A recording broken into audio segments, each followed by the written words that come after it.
flags. So they think that we're going to forget when it comes to November how they supported this genocide. They think that this is just a phase for us. They think this is just a moment of what we're doing. But in actuality, they don't know, but we all know, that we're going to be in the streets until this genocide's done, ended, that Palestine is free, and in November, we will remember. In November, we will remember. In November, we will remember. In November, we will remember. In November, we will remember. In November, we will remember. In November, we will remember. In November, we will remember. In November, we will remember. In November, we will remember. In November, we will remember. In November, we'll remember who stood on the side of liberation. We'll remember who stood on the side of the people. We'll remember who stood on the side of the Palestinians. And we'll also remember who stood to support this genocide against the people of Gaza and the Palestinian people. Genocide Joe has got to go! Genocide Joe has got to go! Genocide Joe has got to go! I'd like to talk briefly about what happened yesterday. Yesterday morning at The Hague in the Netherlands, the International Court of Justice, the ICJ, had a preliminary ruling on the case of South Africa v. Israel with regards to genocide. It will take years to determine whether or not this was genocide in their eyes. All of us here know it is genocide. But what I would like to read from this document of the preliminary rulings, I'd like to just read a few statements and contextualize it in a way that our mass media might not be. So there are about 16 or 17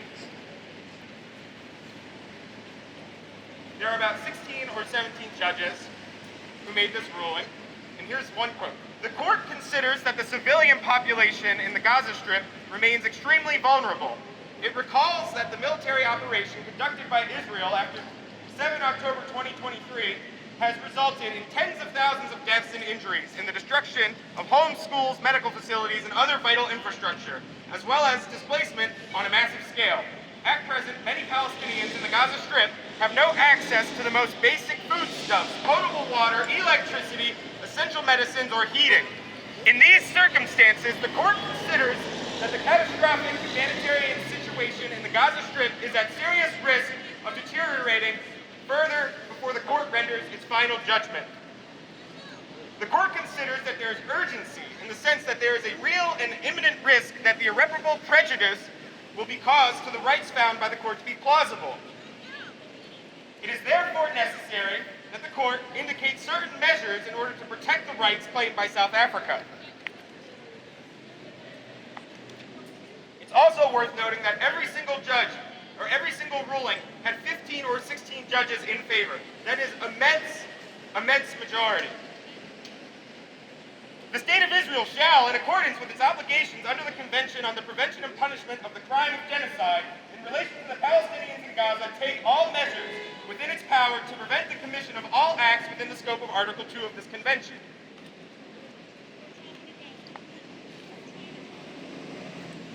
In particular, the killing members of the group, causing seriously bodily or mental harm to members of the group, deliberately inflicting on the group conditions of life calculated to bring about its physical destruction in whole or in part.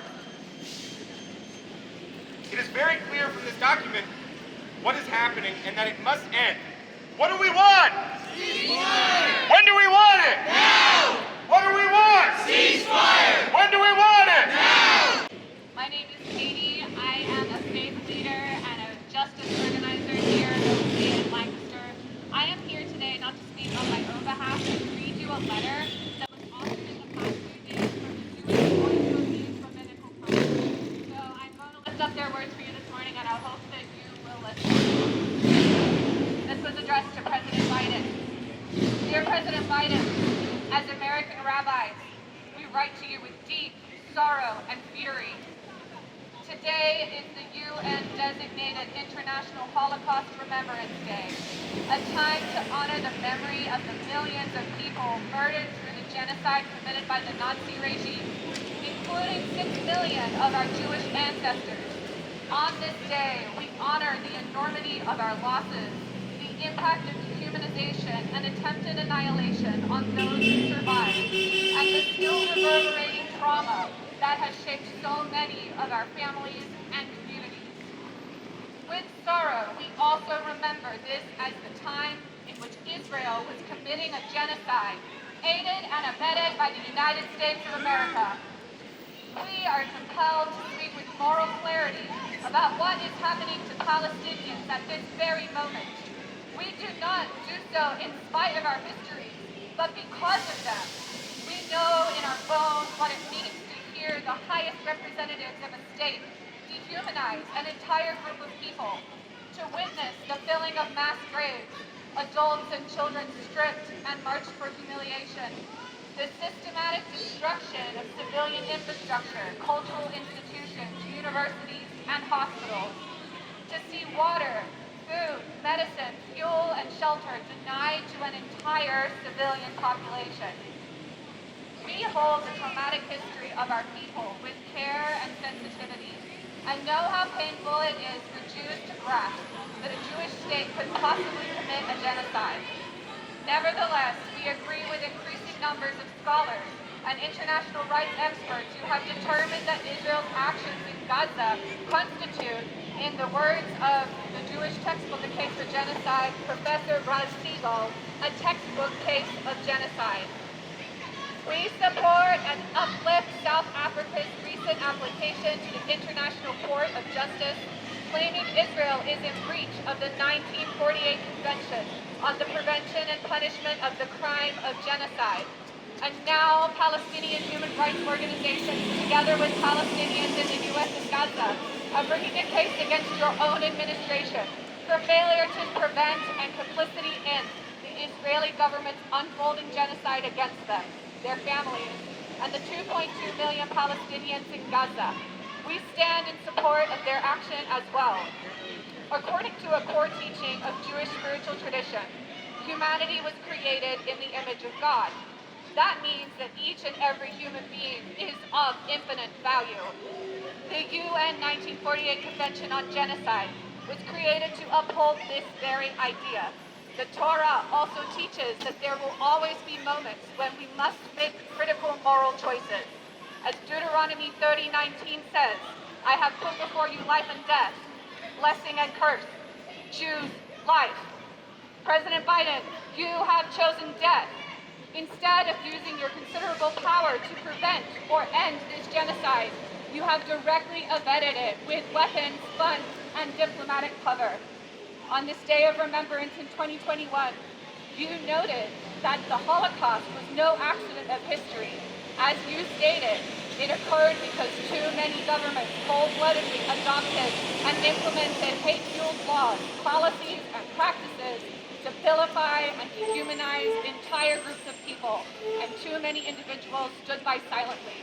Silence is complicity. President Biden, what is happening right now in Gaza is no accident of history, and your complicity has been anything but silent. We call upon you to be true to your word and end U.S. complicity in Israel's genocide against the Palestinian people. If the words never again have any meaning at all, they must mean never again for anyone. We fervently ask you, please honor the word and spirit of the International Holocaust Remembrance Day by using your office to bring a ceasefire to this tragic violence and to broker a truly just peace that will bring freedom and security for all who live between the river and the sea. With urgency, Jewish Voice for Peace, Rabbinical Council. I've been asked to many pulpits, some of which I've even been asked to return to. Not necessarily because they like the fluffy good news of a better way that I have to deliver, because my job is to call out the atrocities of our current reality. My job is to lift things like this up so that we can keep moving forward. My friends, my beloved, that's your job too, no matter where you come from, no matter what your tradition is.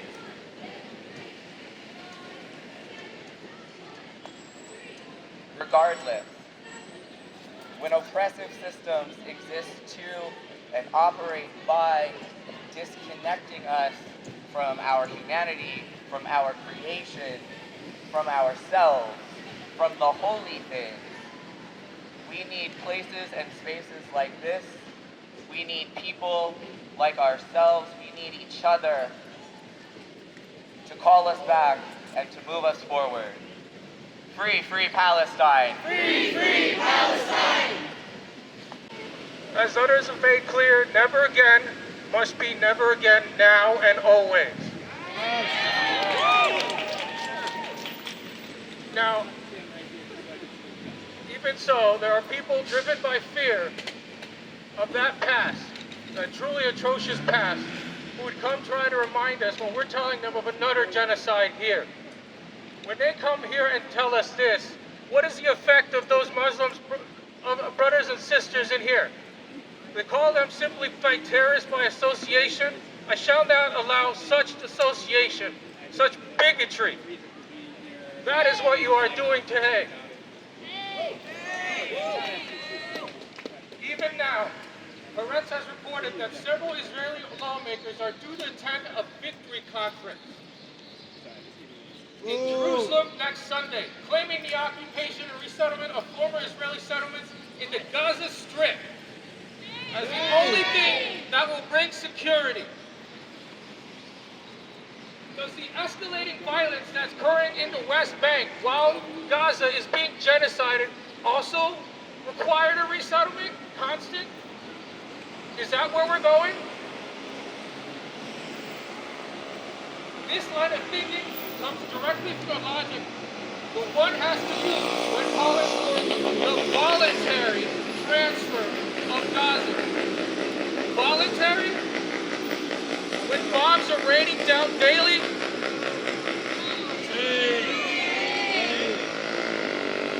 And this was stated by the Israeli Minister of Security, Ben-Gvir. This is genocide, plain and simple. However, we must not lapse into any anti-Semitic thinking by saying stuff about how Israel controls the U.S. It is quite the opposite. As Biden so plainly stated years ago, where they're not in Israel, the United States of America would have to invent in Israel to protect her interest in the region. Let that sink for a moment.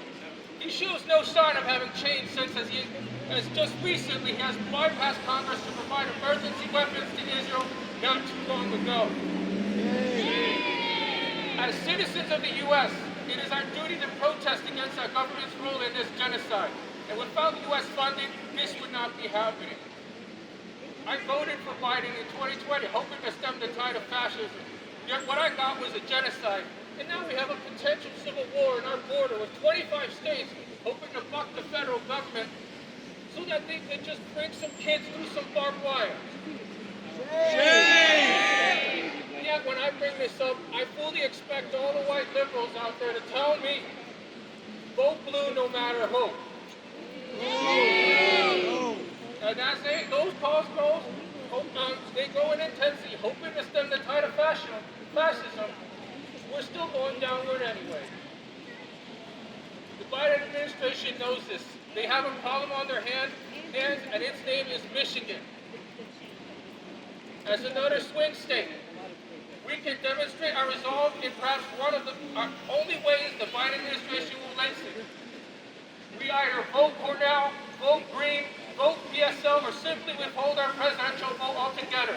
And that goes the same for any senator such as Fetterman. But we should never even consider voting for Biden unless he can meet the lowest possible demands, the demands of humanity. I am done trying to save democracy while he goes off funding a genocide. It's either end the genocide or we end your presidency.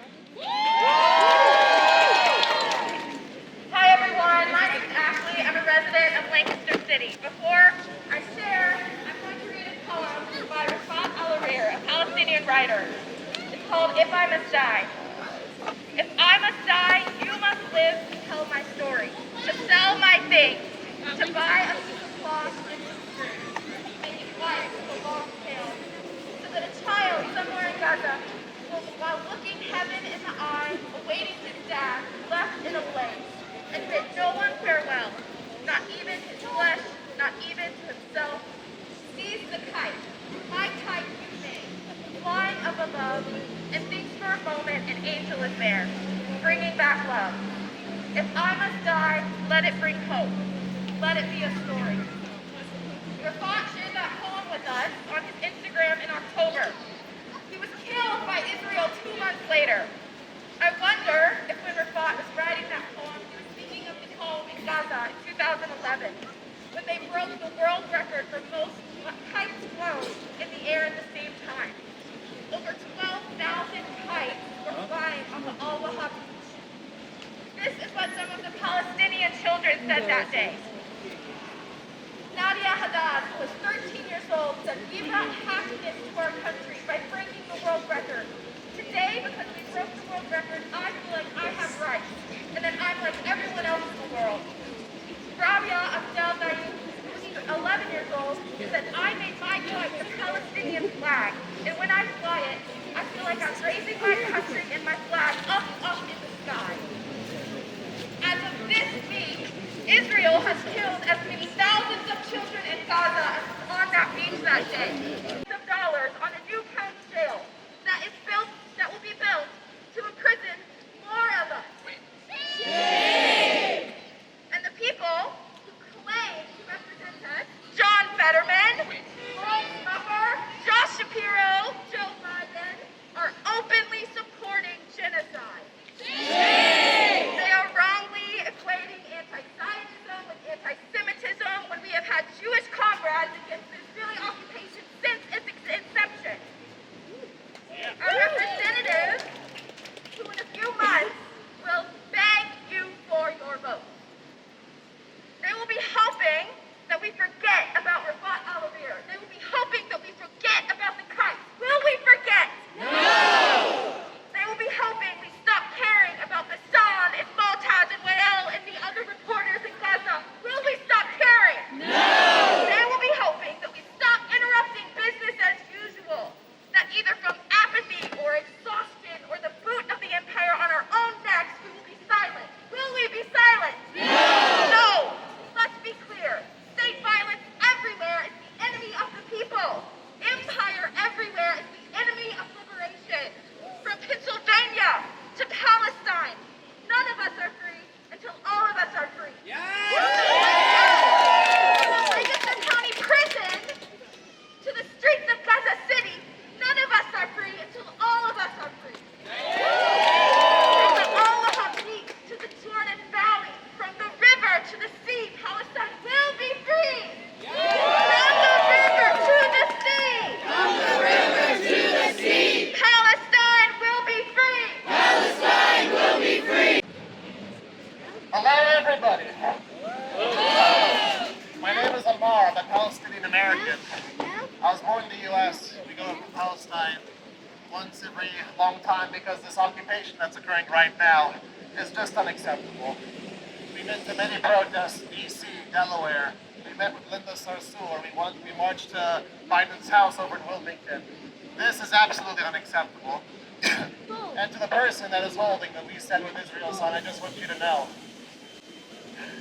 that if you're okay with 25,000 plus people dying and still people under the rubble, this is unacceptable. Judaism does not accept this. Christianity does not accept this. Islam doesn't accept this. We are here because we're pro-human, and if they don't want to listen to any of these things that we have to say, then I'm sorry. This is not what Christianity teaches us. There are Christians in Palestine, and I believe they should be treated the same exact way that they do in the United States of America, because that's what Jesus would have wanted. I want to be as pro-life as I possibly can be, and because the media keeps... I go on YouTube and I read titles of YouTube videos that say anti-Israel protests, and this is the opposite of the truth. And if they don't want the American people to know exactly what's happening, then I believe that we shouldn't even be paying them any attention. We should be watching actually news outlets that tell the truth. You can watch Al Jazeera, whether it's English or in Arabic, it's your choice. We can watch Democracy Now! By Amy Goodman. I go to Palestine and I see the occupation firsthand. I can't even go to Jerusalem without getting a permit.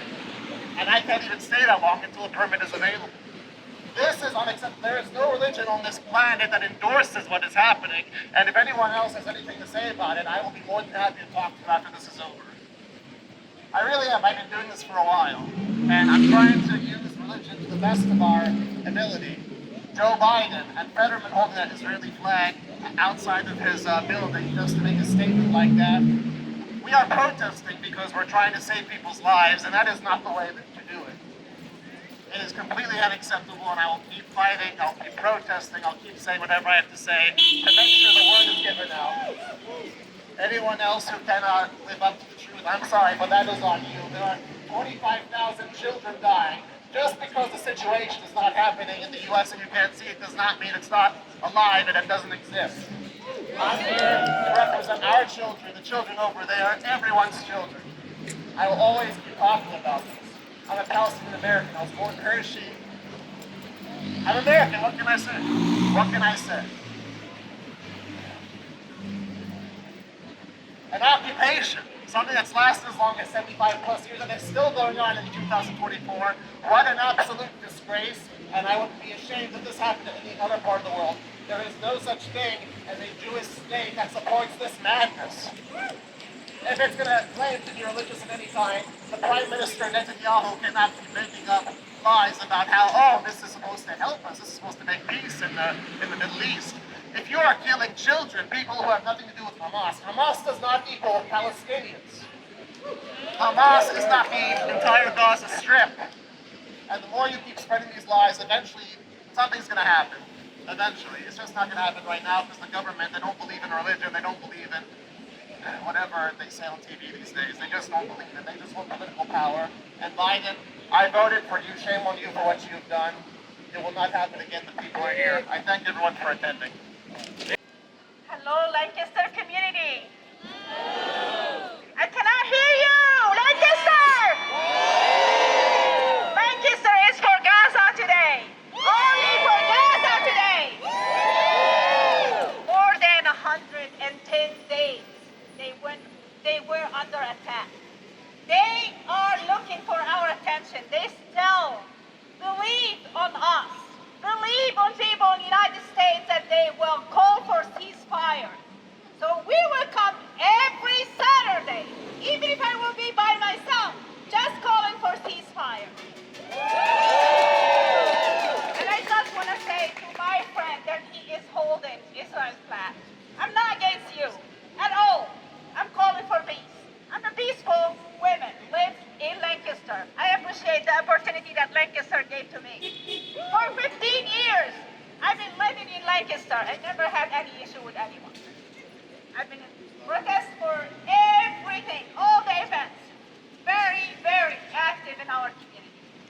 Never be against anything. Always, always with peace and love. I just want to tell you, do you know how many people got killed? 25,000 people. Forget about the people that they still under the rubble. Do you know how many people get displaced to other cities? Do you think about the kids, the autistic kids that they have to leave their homes many times? Do you know how much they are suffering? Do you have kids? Look at their eyes and try to tell them. I agree. I stand with the people that they kill children and women. If you can do this, that's shame on you. That will be shame on you. Open your heart. Open your heart. Don't look at them like they are Palestinian. Look at them that they are human beings. Human beings. Human beings. That they didn't do anything to Israel. Nothing. Nothing. I'm from Gaza. I know a lot of people that they get killed. They never even voted for Hamas. He's talking about Hamas. The kids that they've been killed. They've been born after 2006. That means after Hamas got elected. They didn't do anything. They didn't elect Hamas. They didn't. They were born after 2006.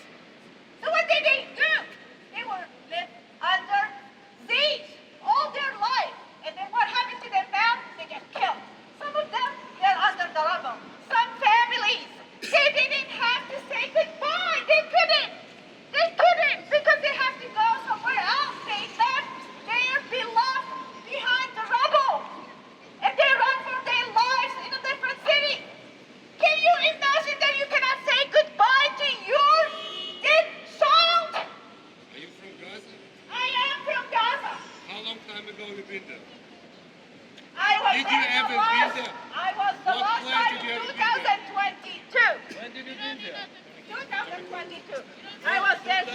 22.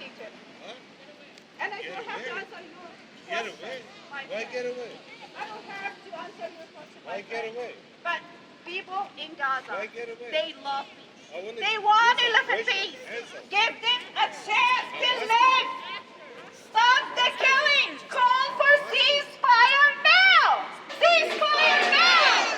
Ceasefire now! Ceasefire now! Ceasefire now! Ceasefire now! Ceasefire now! Ceasefire now! Ceasefire now! Ceasefire now! Ceasefire now! Ceasefire now! Ceasefire now! Ceasefire now! Ceasefire now! Ceasefire now! Ceasefire now! My friends, I want to tell you a story about myself and my kids. My kids, they were born in the United States, but they still hold the Palestinian ID that they're dad from Gaza. Do you know how old are my kids? My daughter is 23 years old, and my son is 22. I have a brother that he lives in the West Bank, the other side of Palestine. Do you know that my kids never met their cousins all their lives? 23. My daughter is 23 years old. She never met her cousin because he born in the West Bank. And they're Americans. We went to Jordan to cross the borders to the West Bank. And guess what happened? They didn't allow my kids to enter the West Bank because they hold the Palestinian ID beside to their American ID. And their dad was born in Gaza. Can you imagine that? What is this life? What this occupation does to the Palestinian? Can you imagine that you cannot see your cousin because the occupation don't allow you to do this? And they don't want us to fight back. We will fight for our freedom. Yes, we will do. We will do until Israel gets out of Palestine. Thank you. Viva, viva Palestina! Viva, viva Palestina! From the river to the sea, From the river to the sea, Palestine will be free! Palestine will be free! Thank you everyone for coming out. My name is Josh. I'm with the Party for Social Liberation. I just want to give a shout out to an upcoming event on the 29th. It is being held by the Lancaster Changemakers and the Starbucks Workers Union at Park City Mall, who recently won their union election. So congrats to that. They are doing postcards for Palestine. So if you want to go out there to support them and write some postcards, that is again the 29th, and that will be 5 to 7 p.m. at the mall, at the Starbucks location. And we need to keep putting pressure on our politicians and the companies that are sponsoring the genocide in Palestine and Gaza. We need to boycott, sanctions, and divestments. Check out BDS movement online. We need to boycott Starbucks. We need to boycott like McDonald's. A bunch of other companies out there, HP Computers, Raytheon, all that. So check out the BDS website, movement website to get more information. Talk to your friends and your neighbors and your coworkers. We need to keep getting this information and educating everyone around us. Palestine will be free! Free, free Palestine! Free, free Palestine! Thank you all so much for being here. Really, really, really appreciate it. It means so much to keep showing up. We must keep making our voices heard. Thank you very much.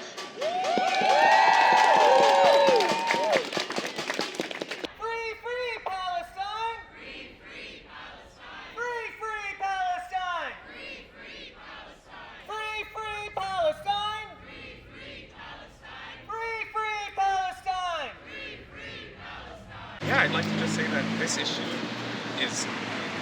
it may feel far away, but it's not.